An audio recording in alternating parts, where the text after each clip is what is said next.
what you're looking for. It's me, DLP. It's a style.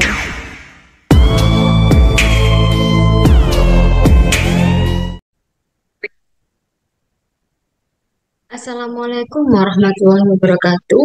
Perkenalkan, nama saya Fitriatul Maufiroh dengan NIM 22010644062 dari kelas 2022C, mahasiswa Prodi PGSD Fakultas Ilmu Pendidikan Universitas Negeri Surabaya. Baik, pada kesempatan kali ini saya akan memenuhi tugas ujian tengah semester pada mata kuliah pengembangan bahan ajar SD yang diampu oleh Bapak Hendrik Pandu Paksi SPD MPD. Baik, saya akan mereview bahan ajar SD. Saya share screen terlebih dahulu.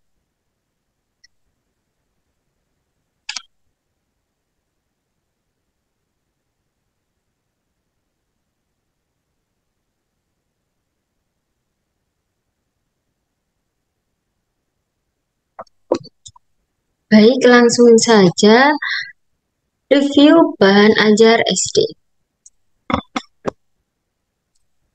Pengertian bahan ajar merupakan panduan dan pedoman bagi para guru dalam melaksanakan proses pembelajaran suatu prosedur sistematis yang terdiri dari beberapa komponen menjadi satu kesatuan yang paling terkait dan mempengaruhi untuk mencapai tujuan pembelajaran tertentu secara konsisten dan teruji.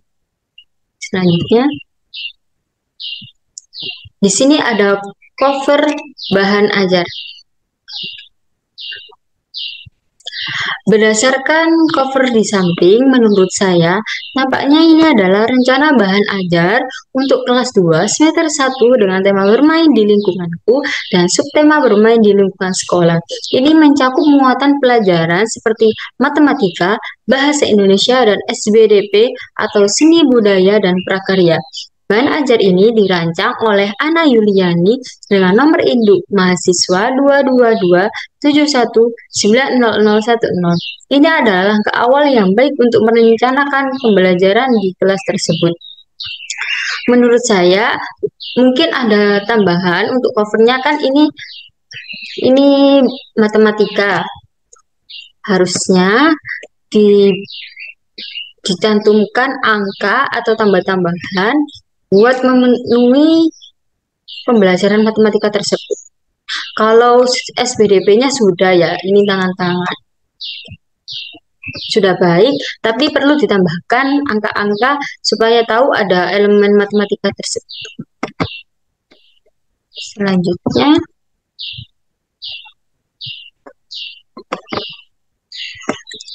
kata pengantar.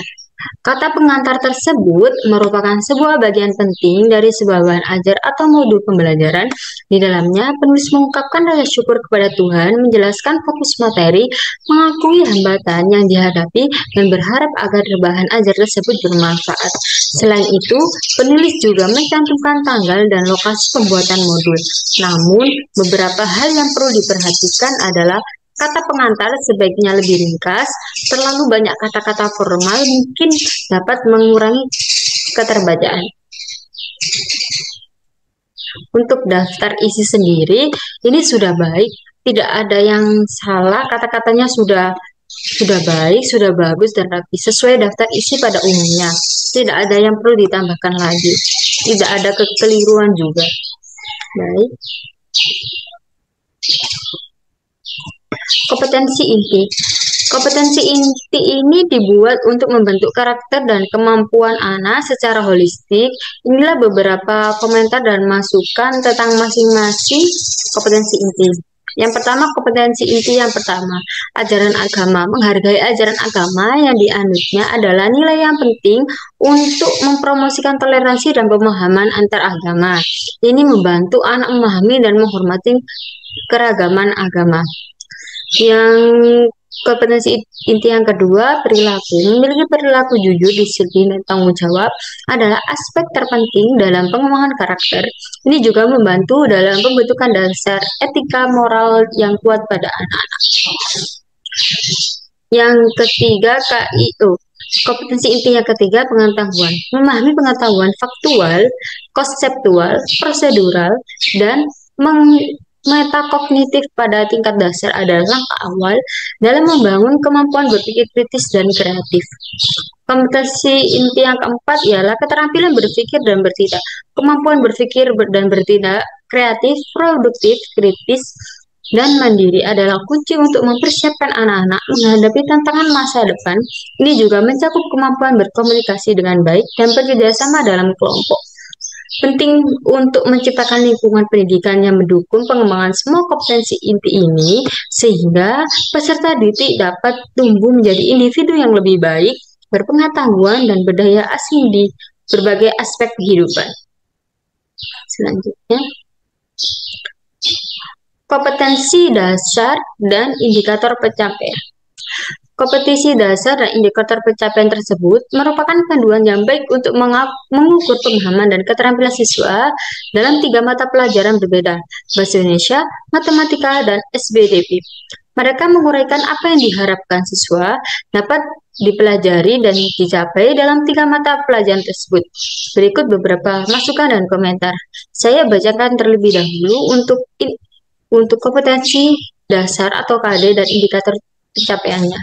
Untuk kompetensi dasarnya, Bahasa Indonesia 3.2 menguraikan kosakata dan konsep tentang keragaman benda berdasarkan bentuk dan wujudnya dalam bahasa Indonesia atau bahasa daerah melalui teks tulis, lisan, visual, dan eksplorasi lingkungan. 4.2 melaporkan penggunaan kosakata bahasa Indonesia yang tepat atau bahasa daerah hasil pengamatan tentang keragaman benda berdasarkan bentuk dan wujudnya dalam bentuk teks tulis, lisan, dan visual. Untuk pelajaran matematika 3.4 menjelaskan perkalian dan pembagian yang melibatkan bilangan cacah dengan hasil kali sampai dengan 100 dalam kehidupan sehari-hari serta mengaitkan perkalian dan pembagian. 4.4 menyelesaikan masalah perkalian dan pembagian yang melibatkan bilangan cacah dengan hasil kali sampai dengan 100 dalam kehidupan sehari-hari serta mengaitkan perkalian dan pembagian. Untuk SBDP 3.1 mengenal karya imajinatif 2 dan 3 dimensi. 4.1 membuat karya imajinatif 2 dan 3 dimensi. Untuk indikator pencapaian mata pelajaran bahasa Indonesia 4.2.1 menguraikan kosakata dan konsep tentang keberagaman benda berdasarkan bentuk dan wujudnya dalam bentuk teks pendek. C4. 4.2.1 melaksanakan penggunaan kosakata bahasa Indonesia atau bahasa daerah hasil pengamatan tentang keberagaman benda berdasarkan bentuk dan wujudnya. P5.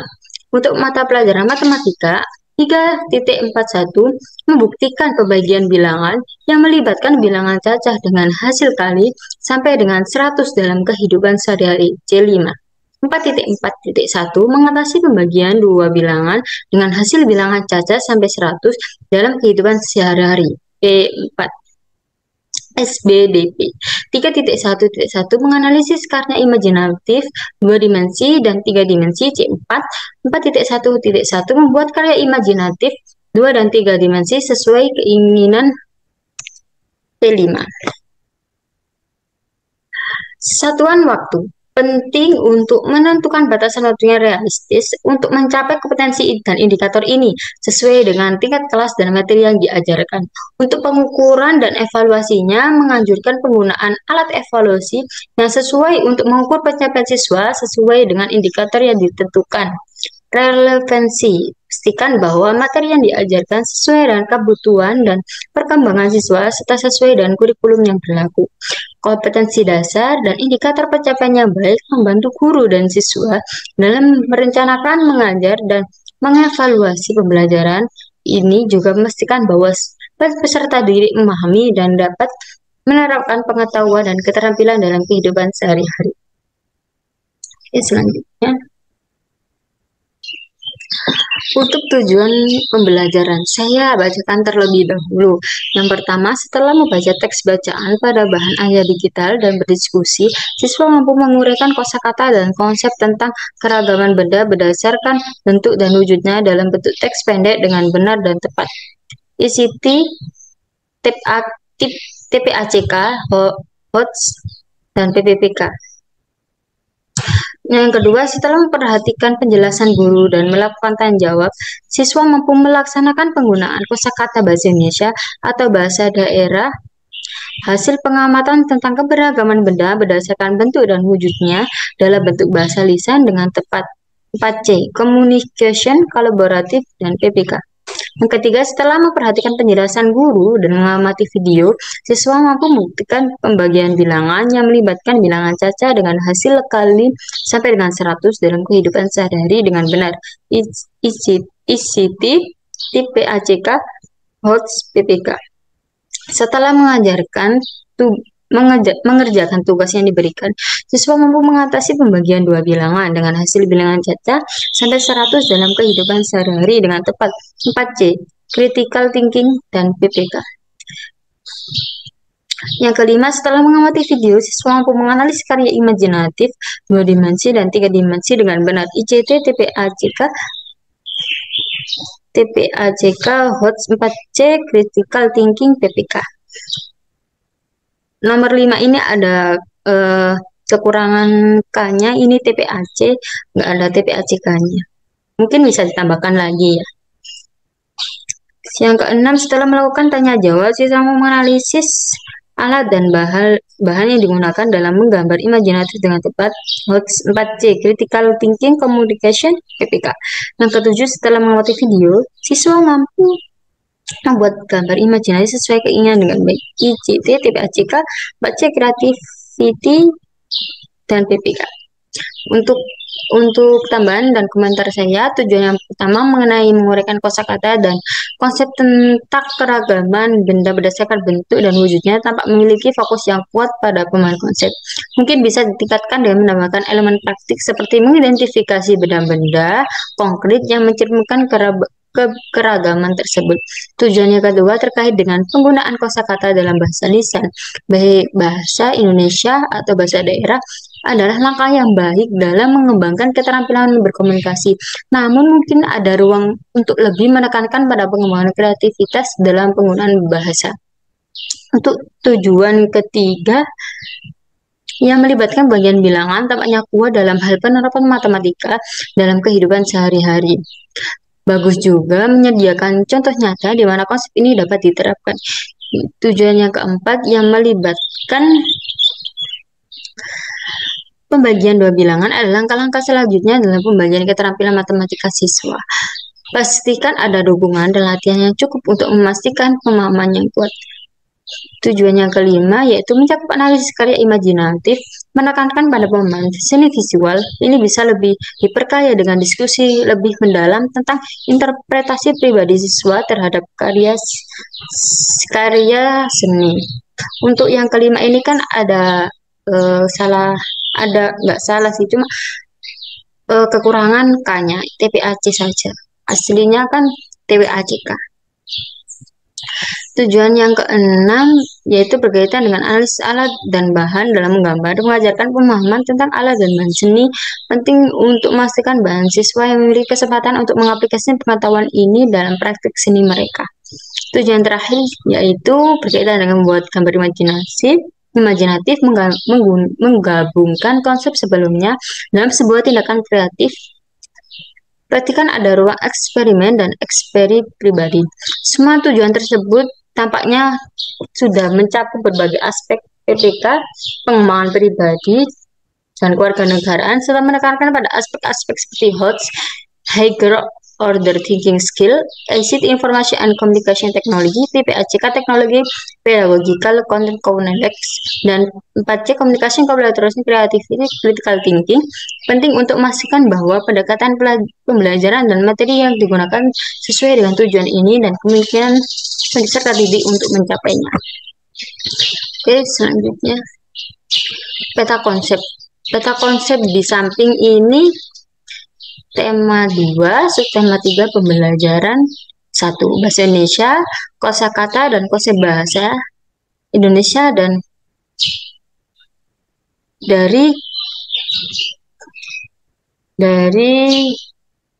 dan kata tanya. Untuk matematika pembagian. Untuk SBDP karya imajinatif. Dikurangi soalnya kan di tujuan pembelajaran itu untuk matematika itu membagi- ada perkalian juga, tapi ini tidak ada dicantumkan. Setiap konsep di samping sudah baik dan mudah untuk dipahami karena adanya peta konsep tersebut supaya lebih mudah mengerti tentang apa yang dibahas dalam tiga mata pelajaran tersebut. Tidak ada komentar dan tambahan tentang peta konsep tersebut sudah cukup baik dan mudah dipahami.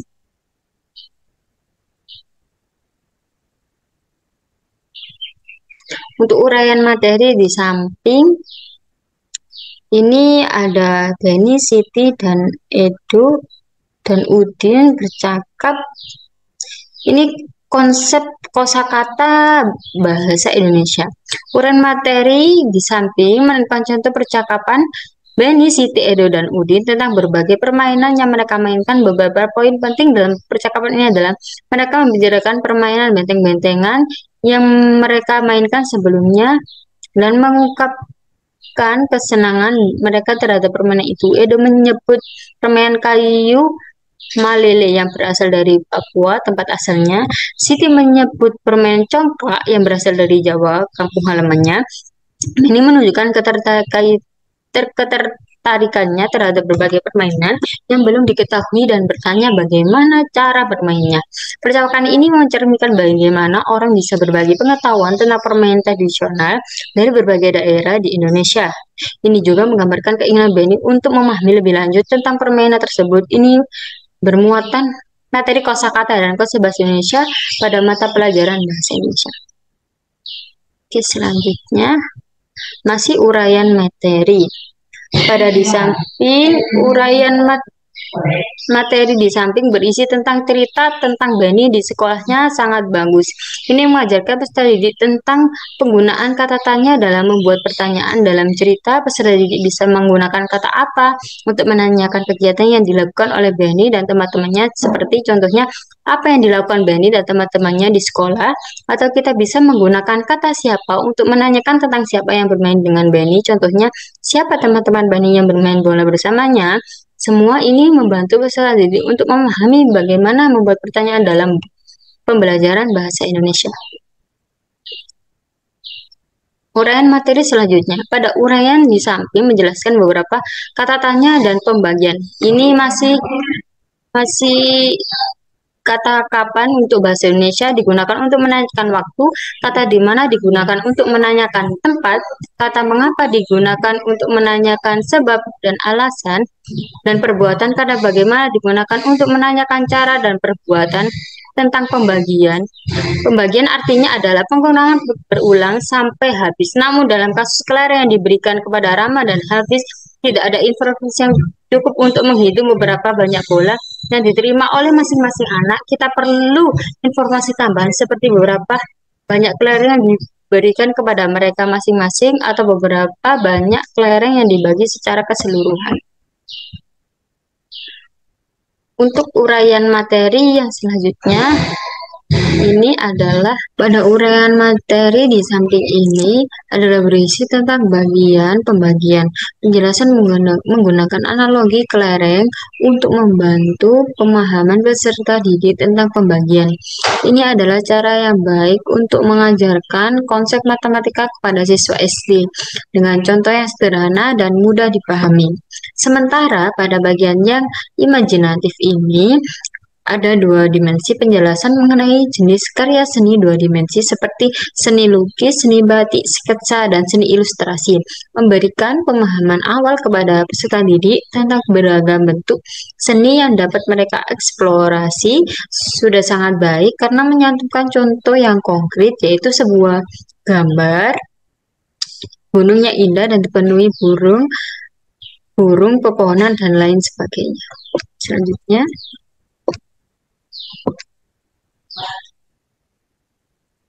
untuk uraian materi ini melanjutkan tadi materi tentang karya imajinatif, tiga dimensi, dan gambar imajinatif adalah informasi yang bagus untuk memotivasi kreativitas peserta didik.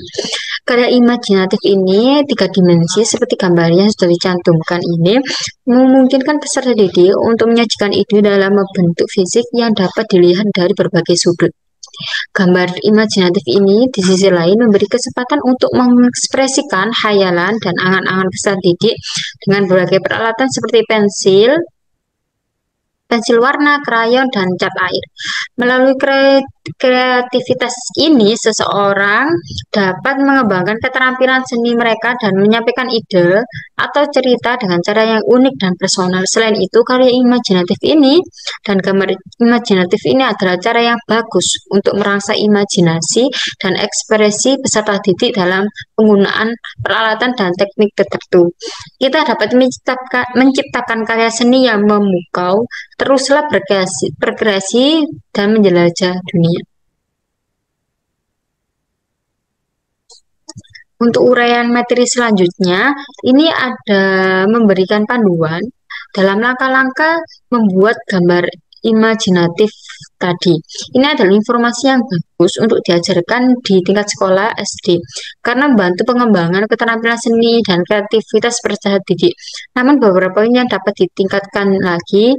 Yang pertama mungkin ada baiknya untuk menambahkan langkah-langkah lanjutan seperti melibatkan shading atau blending warna untuk membuat gambar lebih realistis atau menarik. Penjelasan tentang penggunaan alat dan bahan bisa lebih rinci, terutama jika ditulis untuk peserta didik yang mungkin belum terlalu terbiasa dengan istilah seperti sketsa. Ada kesalahan ketik dalam kata pensil warna, bukan warna, yang seharusnya pensil warna. Yang keempat, menambahkan contoh gambar atau ilustrasi akan membantu memahami setiap langkah yang dijelaskan. Secara keseluruhan, materi ini merupakan panduan yang bagus untuk memulai dalam membuat gambar imajinatif, tetapi dapat ditingkatkan dengan penjelasan yang lebih rinci dan contoh konkret untuk membantu pemahaman tersebut. Oke, selanjutnya untuk rangkuman bahan ajar ini menjelaskan tentang beberapa kata tanya yang digunakan dalam kalimat tanya seperti apa, siapa, berapa, kapan, dan di mana, mengapa, dan bagaimana. Dengan penjelasan bahwa setiap kata tanya memiliki kegunaan berbeda. Ini untuk mata pelajaran bahasa Indonesia. Selain itu, pembagian adalah operasi pengurangan berulang sampai habis dengan contoh yang diberikan 6/2 sama dengan 3. Ini untuk materi untuk mata pelajaran matematika. Selain itu, rangkuman juga membahas gambar imajinatif yang merupakan gambar yang dibuat berdasarkan imajinasi atau khayalan. Untuk menggambar imajinatif diperlukan peralatan seperti pensil, penghapus, penggaris, buku gambar, pensil warna, dan krayon. Ini untuk SPDP. Rangkuman ini membentuk informasi yang jelas dan berguna tentang topik tersebut dengan contoh yang membantu memahaminya. Baik, selanjutnya. Ini glosarium. Glosarium ini adalah bagian penting dari bahan ajar untuk sekolah dasar. Ini membantu siswa memahami dan mengingat definisi kata-kata kunci yang mungkin digunakan dalam pembelajaran mereka. Dan kata-kata yang dijelaskan dengan jelas seperti 2 dimensi dan 3 dimensi, siswa akan lebih mudah memahami konsep tersebut. Selain itu, menjelaskan kata tanya dan pembagian pengurangan berulang sampai habis, membantu dalam memahami tata bahasa dan konsep matematika yang mungkin sulit bagi peserta didik. Dengan adanya glosarium ini, peserta didik akan memiliki referensi yang baik untuk memahami istilah-istilah kunci dalam mata pelajaran mereka yang ditempuh. Oke, untuk selanjutnya, daftar pustaka dan catatan. Daftar pustaka bahan ajar SD yang diberikan dari beberapa sumber termasuk buku guru dan buku siswa yang sesuai dengan kurikulum 2013 serta tautan ke situs web yang mungkin berisi materi tambahan.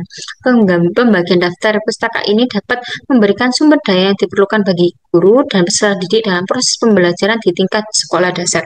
Namun, penting untuk memastikan bahwa sumber daya yang digunakan sesuai dengan tujuan dan kurikulum yang berlaku serta telah disetujui oleh lembaga pendidikan yang bersangkutan.